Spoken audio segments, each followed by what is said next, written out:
This is Focus on Your Health. It's brought to you by Kingman Regional Medical Center in historic Kingman, Arizona. I'm TG LaFredo, and this week I'm coming to you from the KRMC Imaging Center. My guest is Shauna Davis. She is the Breast Health Navigator. Hey Shauna, welcome. Hello, thank you for having me. Thank you for having me. We're here in your office. We've turned it into a little radio studio. Was that weird for you? No, this works well. You have to take a picture of it. And this was the day the weird guy came in and dragged the microphones and the cables everywhere. I will. Memorable day. This is the first time we've gotten to talk on the air. We chatted a little bit at the Cancer Survivors Luncheon. And, you're part of the community, especially at those moments where we're talking about the cancer survivors and, all they've been through. And you're, as the Breast Health Navigator here at KRMC, you're right in the heart of all of that. You hear a lot of amazing stories all the time, right? I do, and I get to interact with some amazing individuals. It's very rewarding work. Yeah. Forgive me, I'm not really... Has it been a year that you've been at KRMC? It has been a year now. How's it been? I guess if it's been awful, you won't be able to tell me on the radio, It has right? not been awful. I can honestly say that it has been a wonderful experience. I just have learned so much from the ladies that I have been able to help and just my work here. I have your business card here, and you have a bunch of initials after your name, so I'm going to put you on the spot, but I want you're a PhD and an MBA. MPA.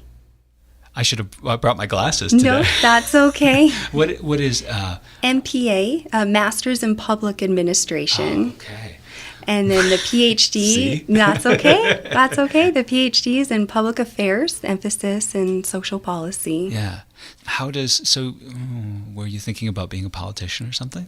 I loved policy work, but I initially started my bachelor's degrees in human services counseling, and I just loved helping others. And it was through my education that I had an opportunity to participate in internships that I started working in the nonprofit arena, and I loved this area. So that is what swayed me to change my course, and I decided to get a master's in public administration. And from there, just loved the environment and learning about social policy. So I went on to pursue a PhD in public affairs.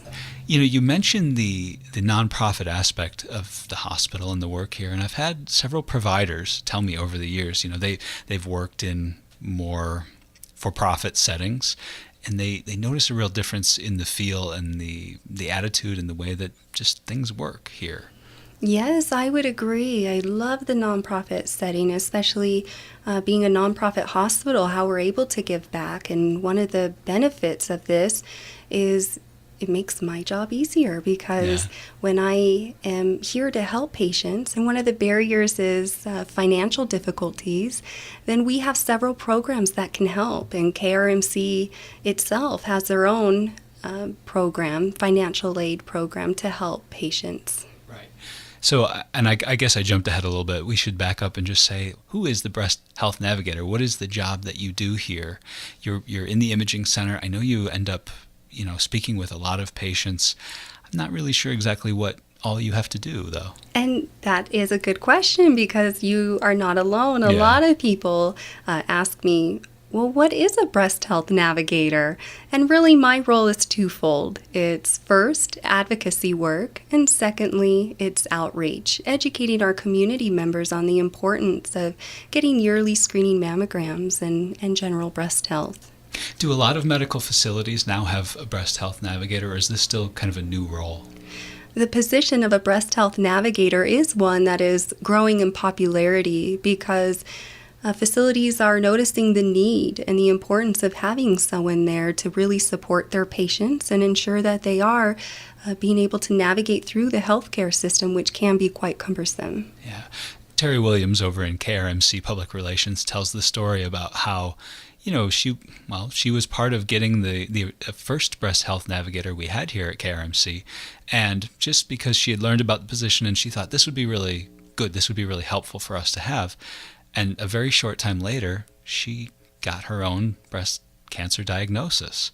And so this program that she had helped to put in place, she got to experience it firsthand. Of course, not in a way that she really wanted to, but she got this whole different perspective on, because it's such an awful time to, you get diagnosed with breast cancer, and I think it would be hard to think straight about anything.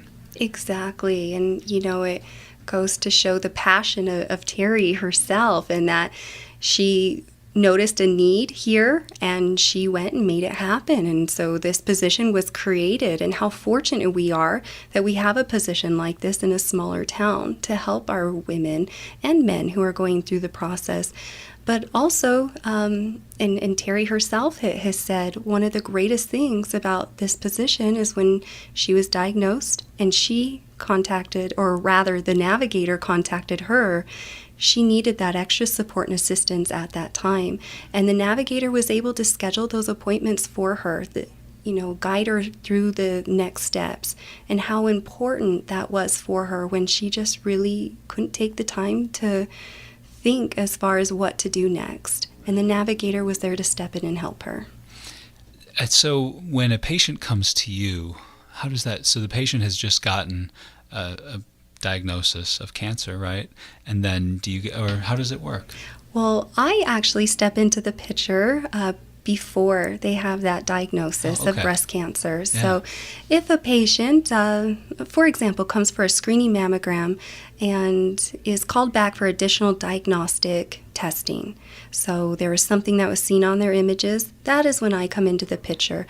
Or another point of entry for women and men is that they might feel a lump or any signs and symptoms that will prompt a visit to their healthcare provider, who will then refer them to have further diagnostic imaging. So if anyone is going through that diagnostic process, that's where I come in to help explain any exams, ensure that they are fully aware of the next steps, and to see if there's any assistance that they need. Again, as we talked about, barriers that may prevent them from obtaining those necessary exams to get our answers that we need. What are some of those barriers that keep people from the care they need? The main ones that I've seen, number one is financial barriers. They might be recommended to come back for additional imaging, yet they feel they cannot afford it, or we have many uninsured and underinsured ladies that just simply feel they cannot afford to come in and get evaluated for any signs and symptoms that they may have. Yet we have programs here to help them with that. We have our Catch It Early program to help ladies receive the necessary exams that they need. Let's come back to those barriers, because that's a great moment to just talk about Catch It Early. This is a program where really you shouldn't have any excuse. You do need a yearly mammogram, and you don't have any excuse in Mojave County, right? Exactly. If you are a resident of Mojave County and at least 40 years of age or older, you qualify for a free screening mammogram through our Catch It Early program.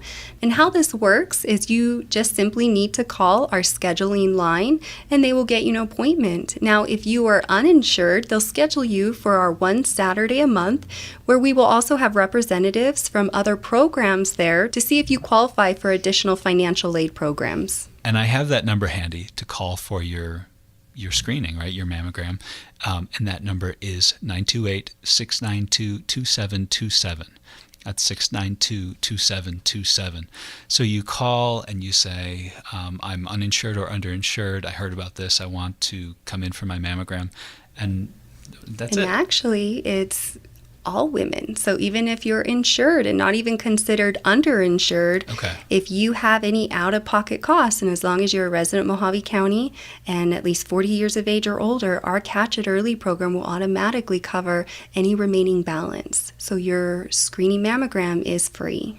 If I'm not mistaken, this is made possible in part by a big grant through the Susan G. Komen Foundation. Is that right? It was in the past years. However, now our Susan G. Komen grant, we're fortunate enough that we can apply that to the diagnostic services.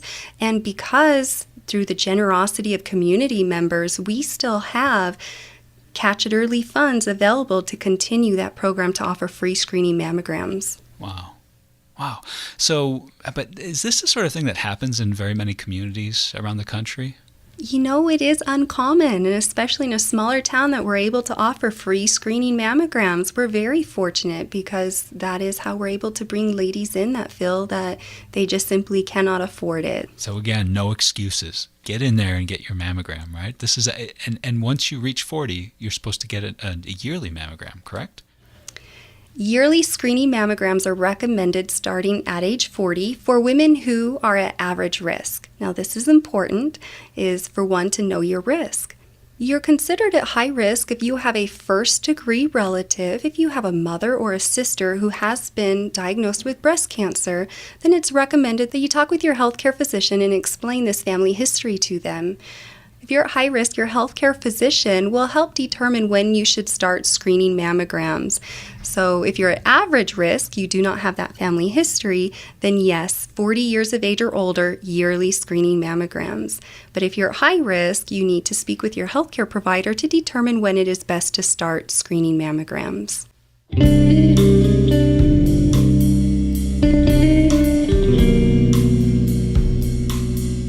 It's time for a quick break on Focus on Your Health. We'll be back in a moment for more with Shauna Davis. Stick around.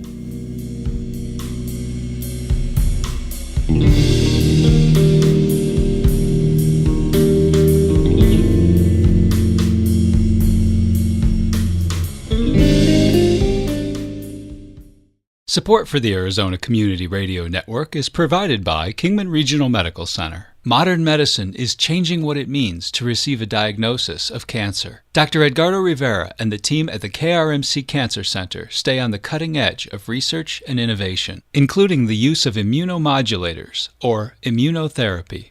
KRMC.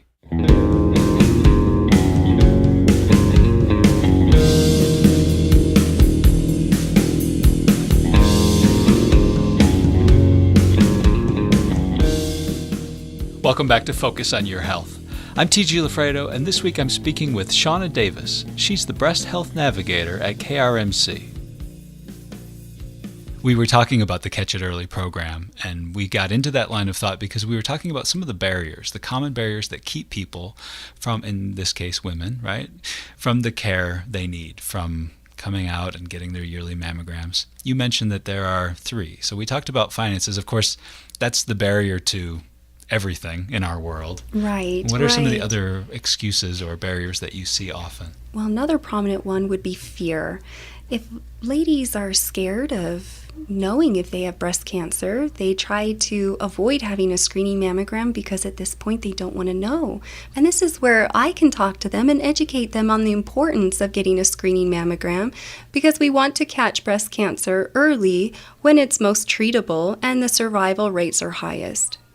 I remember some time ago I spoke with Dr. Christopher Johansson about the ability to treat breast cancer early, right, and how crucial that is.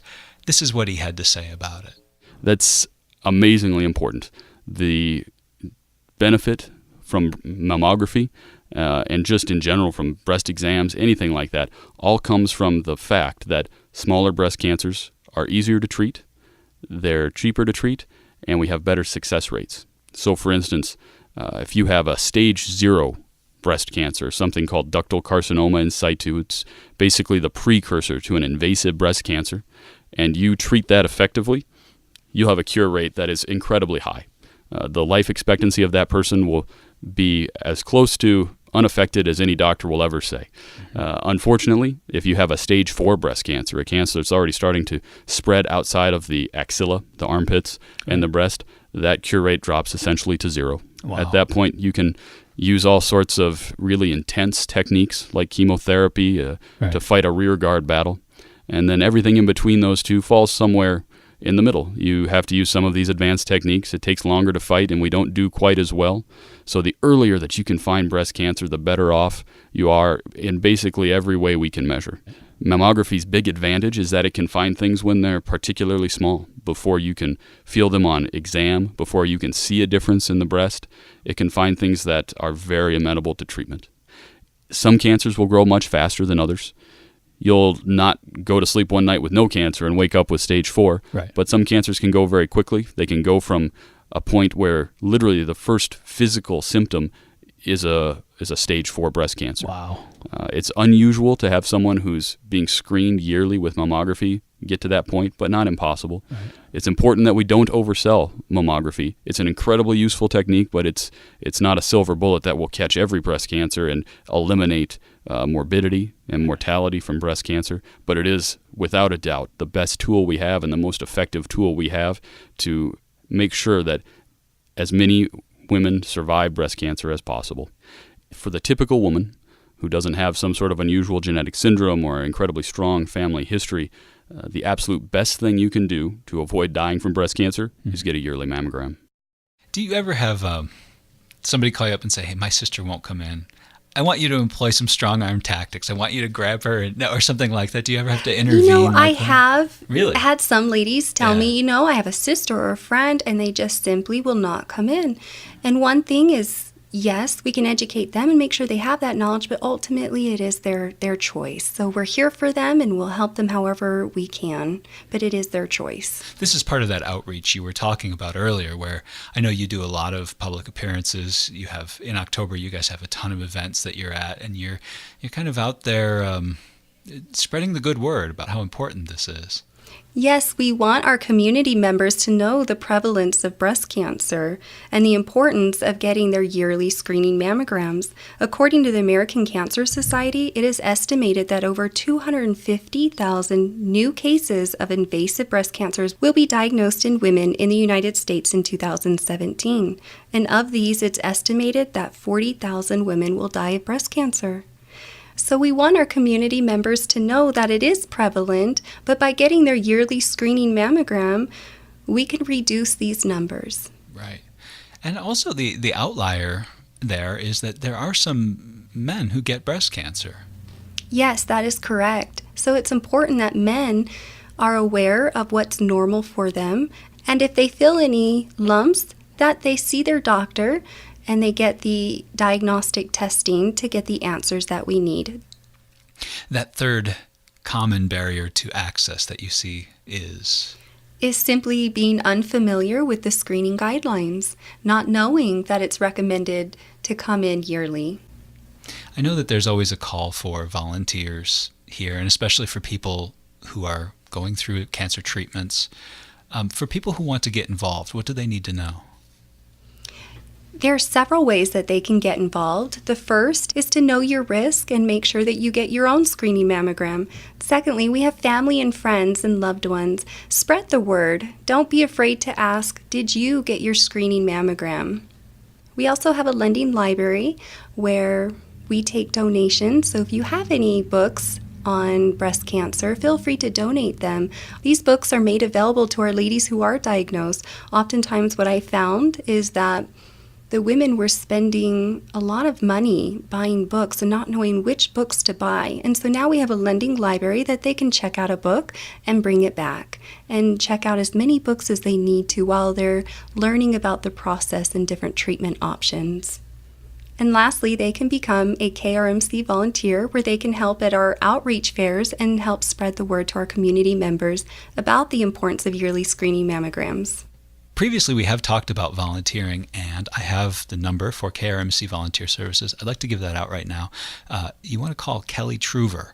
Her number is 928-263-5673. That's 263-5673. If you're sitting there thinking, I would like to volunteer and take part in this in some way, give Kelly a call.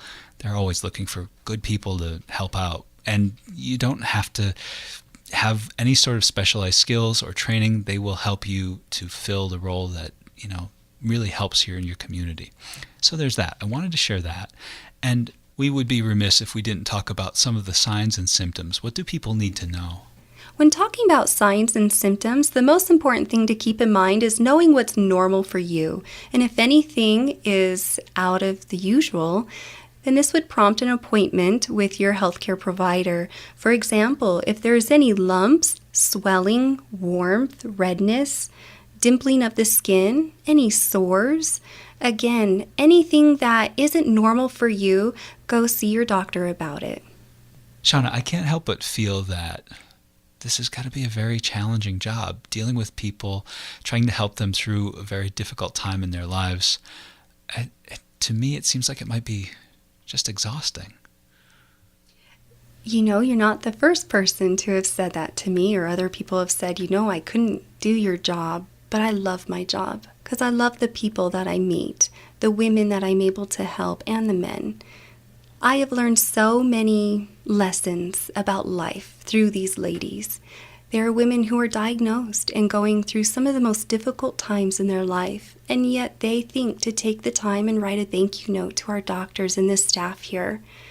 And I'm always in awe that during this difficult time, they are taking time to think of others. That's one of the lessons I try to hold on to and remember, is to always be grateful and thank others. Another lady told me once that, you know, she didn't want to let her older children know that she possibly had breast cancer. She was undergoing a biopsy, and she changed her mind though, and she ended up telling her children. Now they were older, and I asked her, well, what made you change your mind? And she said, you know, the more I thought about it, I realized this could be used as a great teaching moment. I want my children to see that it's going to be okay, no matter what. And I want them to see how I handle trials, and for them to know that no matter what, it's going to be okay. What a great lesson, that we can be examples to others, and that we can take control of the situation and determine how we want to handle these trials. That is another great lesson that I've learned through these amazing women.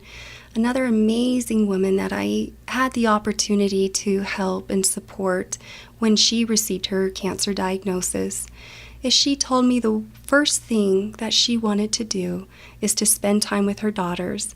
And so on a Saturday morning, bright and early, they went to breakfast, her and her daughters, and she realized to celebrate every moment that we may have taken for granted previously, and to value each moment we have with our family members. I've also seen and heard such powerful stories of love, just even seeing a loving husband gently hold his wife's hand, knowing what she's going through, and he wants to take that pain away, and he's there for support, just gently and lovingly holding her hand. I've heard stories of ladies who are recovering from surgery and how amazing their family members, even neighbors and friends, come to support and show their love for these ladies. I've also learned to slow down, to take a moment and just breathe, be in the present, and to keep the perspective on what's important, to have a balance in life, and most importantly, to cherish every moment. Those are some really nice life lessons from people who are going through really difficult times, people who are surviving.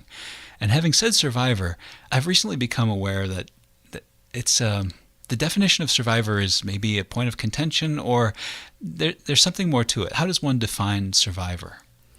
TG, that is probably the most important question you have asked me, because many of our ladies will even struggle with this. Am I a survivor?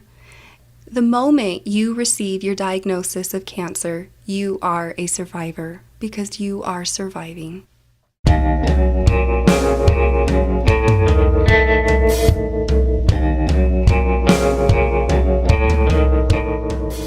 That's Shauna Davis. She is the Breast Health Navigator at KRMC. And if you're overdue for your yearly mammogram, call the Imaging Center at 928-692-2727. That's 692-2727. And that's Focus on Your Health for this week. I'm TG LaFredo. Thanks so much for listening. If you'd like to get in touch with me, you can send me an email at foyhradio@gmail.com. That's Focus on Your Health. foyhradio@gmail.com. We'll catch you next week. You can say anything you want. It's your office.